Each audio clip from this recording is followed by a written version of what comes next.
Today, I would like to talk about a close acquaintance of mine. Let's call her anxiety.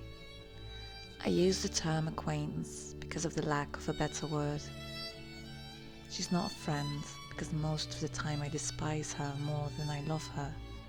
I can't call her a stranger or a far neighbour because she just visits too often. Sometimes I do welcome her, especially when I have to make difficult decisions which need me to stay grounded.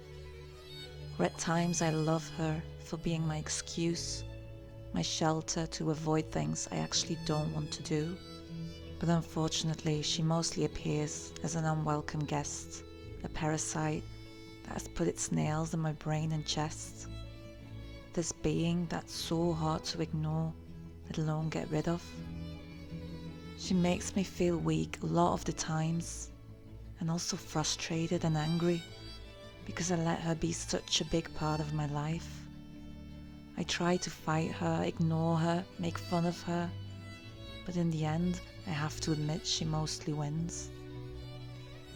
While I'm saying this out loud, I totally get why a lot of other people do not understand why I would let an entity like that be so close to me. Sometimes I make an effort to explain to those who care for me what goes on inside my head when I refuse to come out of my house or even open up the curtains. I can see they are trying so hard to listen or support me, and I love them for that.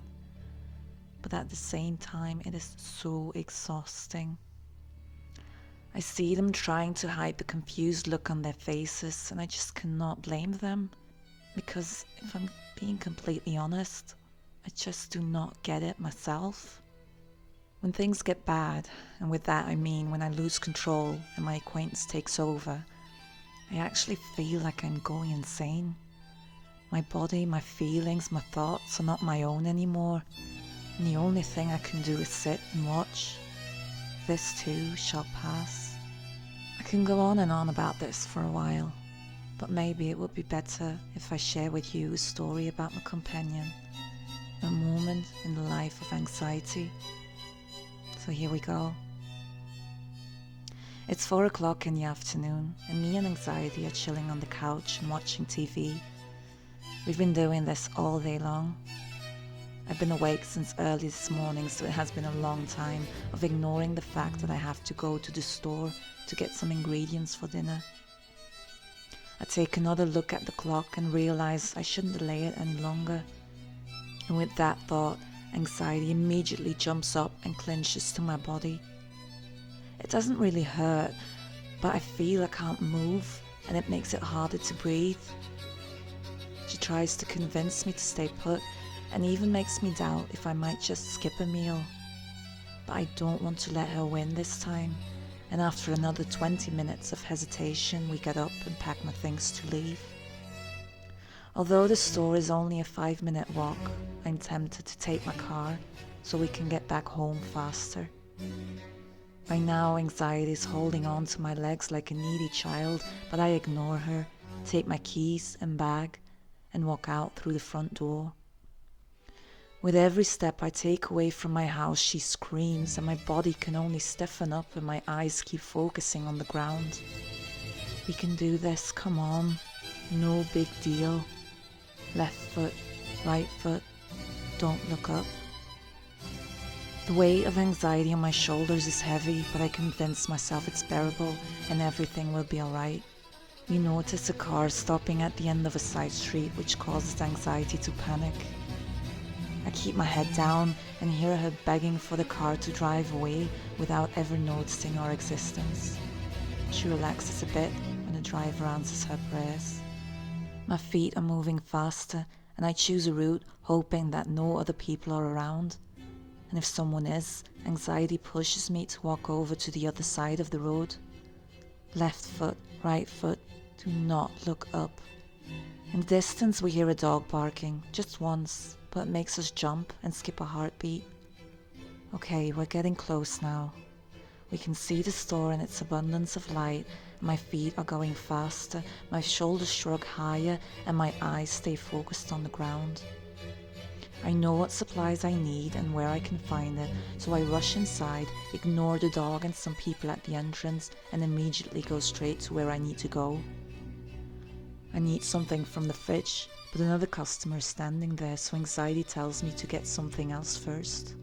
Within minutes, I get everything I need and go to the self-checkout to avoid talking to a cashier. We have to wait a bit in line, and anxiety is holding on to me so tight that I start fidgeting with my fingers.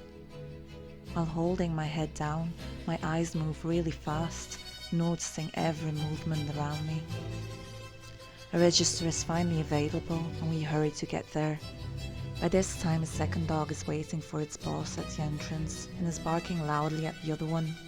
Anxiety is screaming in my ear that it's all too much and is pushing me to leave. So my hands are trembling a bit. I pay for the groceries and follow my eyes quickly to the exit.